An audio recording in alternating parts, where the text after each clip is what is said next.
Hopefully it doesn't show too badly. But like I said, spring training doesn't overly matter how you end up, but it's nice to still see, 500 if not a little bit over.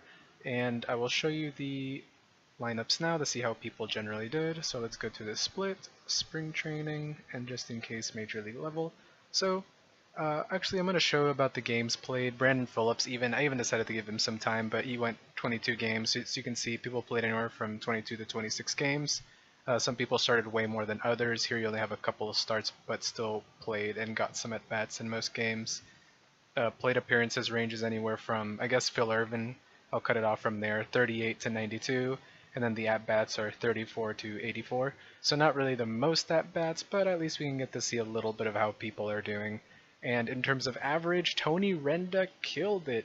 He is the fresh call-up who actually has 0 MLB experience, so he's going to be in his rookie season for us at second base, and hopefully he does well.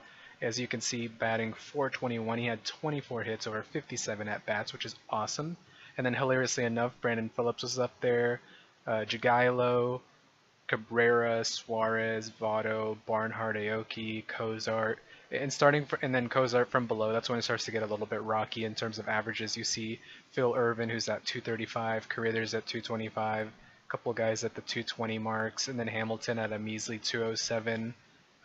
Freaking Bryson Smith, 113. He only got 6 hits and 53 at bats. He struggled greatly. So I'm not 100% sure, but one of the things I think I'm probably going to end up doing is Duvall didn't really bat so well either, but one person who did is Nori Aoki. So I might actually make Aoki the starting left fielder and then have Bryson Smith batting every couple of at-bats to see if he can get used to the bigs, or maybe just have Bryson as the main guy and then Aoki every like 2-3 games or something like that, to see how it goes. And hopefully Bryson can pick it up and Aoki stays hot enough. And going over to on base percentage, you can see Jagailo at 489 even beat out our resident OBP guy, Votto. He it's just his crazy hit streaks, with the 13 hits over his 36 at-bats, and then he drew 8 walks as well, which is really solid. So really good stuff out of him. Votto, Renda, Phillips, all the people getting on base very well. As you can see, no one really struggling. Irvin at 316. But then again here, same guys who struggled with average, struggled with their on-base percentage. Cozart, 293 wall drop, 280, 80, 60, and then 200. And they're all the guys who are batting the low 200s as well. Funny enough, Cozart last year batted 249, 283, 344. So 254, 293, 380 is a better line than he had last year, hilariously enough. So if he can keep this up and hopefully play better, then he'll be doing better defensively than last year, and he already has, like elite defense to keep him up to. So here's hoping he does a little better than that. Slugging, you can see there was quite a few people over 400, and then a decent amount over 500. You had people knocking in triples, actually only one triple, but quite a few doubles, base hits, knocking in quite a few home runs here. You can see Votto with 3, wall drop 3, Suarez giving us 4. So pretty good stuff out of those guys. OPS over 1,000 there. Not too many stolen bags, but Jagailo, Aoki, Adrianza, and Renda showing some speed. Hamilton is surprisingly...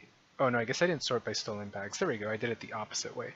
So yeah, Carruthers took 2 as well, and then Hamilton taking 4. And I guess I was doing it by caught stealing. Oops, that's my bad.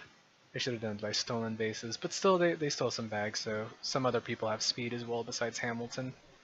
And in terms of pitching, here I'll sort it by ERA so you can see how they're doing in terms of ERA. A few people above 5, Manship, Lamb, Davis, and McGee.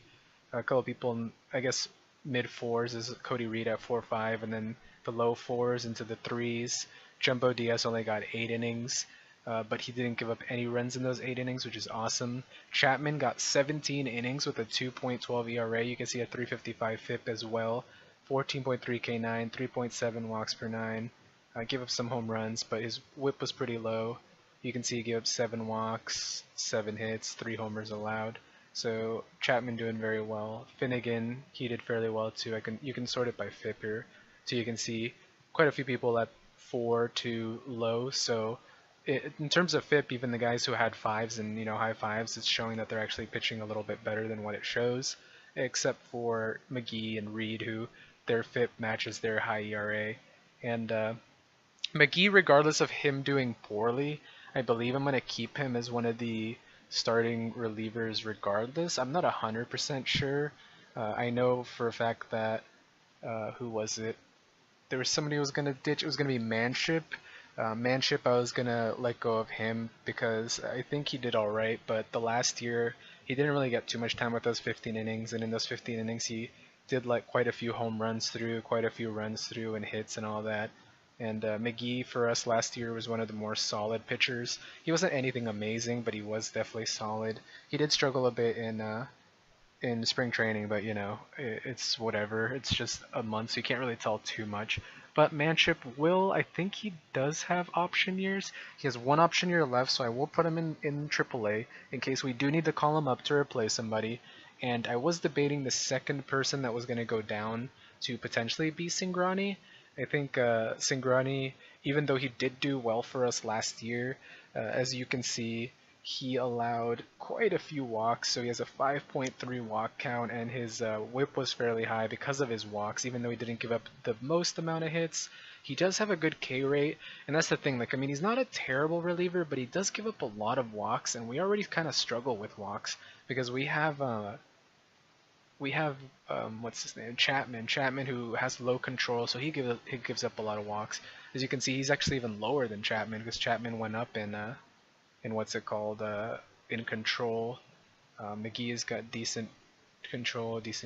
I just don't like seeing a lot of walks because every time I used to get pitchers, they always used to have very high walk counts, and it was something that ended up biting me in the butt a lot. Cotham seemed to have proven himself too. He did well for us last year, and he did pretty well in spring training.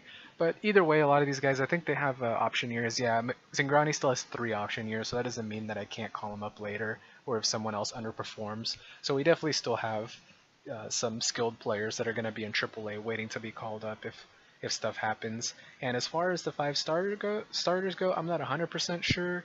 Claudio didn't have the best outing. Actually, no, he did further right. Yeah, never mind, he did alright.